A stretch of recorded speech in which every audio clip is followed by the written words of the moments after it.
Spolupráca medzi Hollywoodom a knižnými spisovateľmi existuje od počiatku dejín filmu. Adaptácia kníh na strieborné plátno je jednoducho fenomén, ktorý funguje naprieč filmovou históriou, a to najmä v žánri science fiction. Drvivá väčšina vašich obľúbených sci-fi filmov najskôr existovala na stránkach kníh, než ich do audiovizuálnej podoby preniesli skúsení filmári. Jurský park, Marťan, Minority Report alebo aj Vojna svetov sú sci-fi filmy nakrútené podľa kníh. V dnešnom videu sa však zameriame na iné filmy. Filmy, ktoré rozprávajú originálne príbehy nápaditých scenáristov, ktorí svoje príbehy vytvorili špeciálne pre filmové plátno. Číslo 5. Avatar.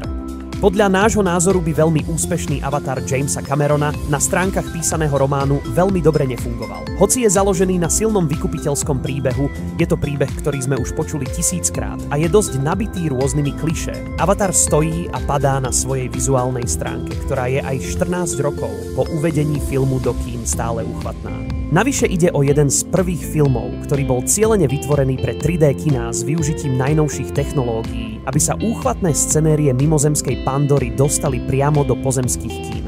Cameron je vynikajúci filmár a hoci scenár v mnohom preberá z iných diel, je to originálne dielo, na ktoré môže byť právom hrdý. Číslo 4. Počiatok. Keď sa povie počiatok, možno vám na prvú nenapadne sci-fi. Napriek tomu ale tento epický kúsok Christophera Nolana sci-fi je. Síce sa v ňom nepozriete medzi hviezdy, ale celý príbeh je založený na modernej technológii, ktorá umožňuje vniknúť cudzím ľuďom do ich snov. Je to fantastický film, ktorý má mnoho vrstiev, ktoré musíte rozpliesť, aby ste sa dostali k tomu, čo sa vám vlastne snaží odovzdať. A kto spôsobil tento spletitý dej? Aj v tomto prípade patrí všetka pochvala Nolanovi, ktorý je nielen senzačný režisér, ale aj schopný scenárista. Koniec koncov si vždy píše scenáre sám, či už ide o superhrdinské filmy, životopisné filmy alebo dýchberúce sci-fi. Číslo 3. Votrelec.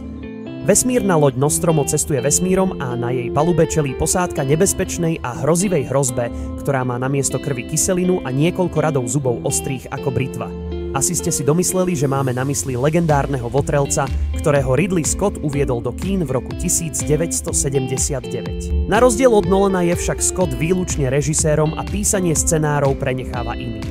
V prípade votrelca stál za vznikom príbehu scenárista Dan O'Bannon. Pôvodný nápad však pochádzal od režiséra, ktorý chcel natočiť temné sci-fi so stesnenou atmosférou vesmírnej lode, ktorú terorizuje mimozemské monštrum. S nápadom teda prišiel Scott, O'Bannon mal za úlohu rozvinúť príbeh a za to, ako votrelec vyzerá, môžeme vďačiť švajčiarskému umelcovi H.R. Gigerovi. Keby sa však tvorcovia filmu rozhodli vydať votrelca najprv v knižnej podobe a podarilo by sa im dostatočne živo opísať atmosféru, mohol to byť bestseller. Ale história tomu neprijala a o zvyšku sa môžeme len dohadovať. Číslo 2. 5. element. V predposlednom bode dnešného zoznamu sa pozrieme na najslávnejší film francúzskeho režiséra Luca Bessona s Bruceom Willisom a Milou Jovovich v hlavných úlohách. Reč je samozrejme o kultovom 5. elemente, ktorý Besson natočil v roku 1997. Príbeh filmu sa odohráva v 23. storočí, keď sa Zem chystá zničiť obrovská ohnivá guľa, ktorá sa k nej rúti vesmírom. Ľudstvo má jedinú nádej na záchranu, a to objaviť a spojiť sa s tzv.